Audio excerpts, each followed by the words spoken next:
మొదటిగా ప్రశ్నించడం. ఓకే, ఇది మనం విన్నాం కదా, ప్రశ్నించుట. మీరు ఎంత ఎక్కువగా ప్రశ్నిస్తే అంత ఎక్కువగా జ్ఞానము ఎదుగుతుంది, సత్యమును మీరు గ్రహిస్తారు. ఓకే, మీరు ప్రశ్నించకుండా ఉంటే మీకు తెలిసిన వరకే ఉంటారు, కానీ తెలియనిది అనేకమైనవి మీకు మరుగుపరచబడుతుంది. సేవకులు ఉన్నప్పుడు, దైవజనులు ఉన్నప్పుడు, సంఘములో విశ్వాసులు ఉన్నప్పుడు ఒకరు ప్రశ్నించుకోండి. ప్రశ్నించుకోవడం అంటే గొడవలాడడానికి కాదు.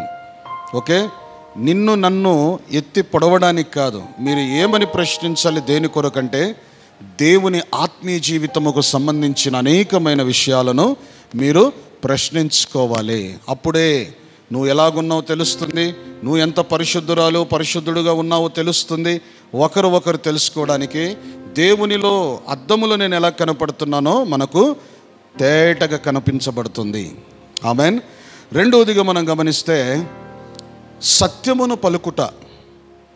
ఆనోకు జీవితములో ఎప్పుడైతే 65-67 సంవత్సరాల తర్వాత మెతుషెలను కన్నాడో అప్పుడు నుండి దేవునితో నడవడం ప్రారంభించాడు.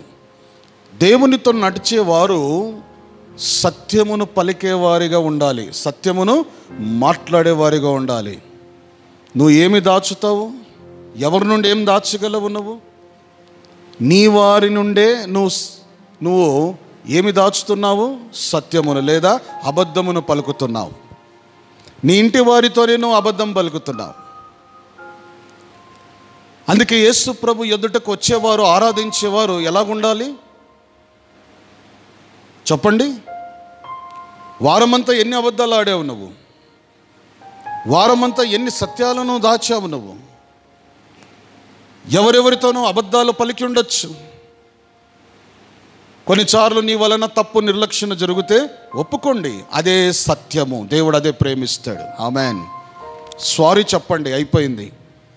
లేదు నా క్రెడిబిలిటీ పడిపోతుంది, నా యొక్క మర్యాద దిగజారిపోతుంది అనుకొని మీరు జరిగిన వాస్తవాన్ని దాచిపెట్టి నువ్వు ఇంకొక రీతిగా దాన్ని చెప్పాలనుకుంటే అది అబద్ధముగా నిలబడుతుంది. ఆదివారము దేవుడు నిన్ను చూస్తున్నప్పుడు నీలో అబద్ధము కనబడుతుంది. ఆ దేవుని బలిపీఠము దగ్గర బలులు అందించడానికి వచ్చిన నీలో అబద్ధము కనబడితే నీ ఆరాధన ఎలాగ దేవునికి అందుతుందండి? అందుకే యేసు ప్రభు అంటాడు, ఆత్మతోనూ సత్యముతోనూ ఆరాధించండి. హల్లెలూయా. ఏం పలకాలండి మీరు? సత్యము.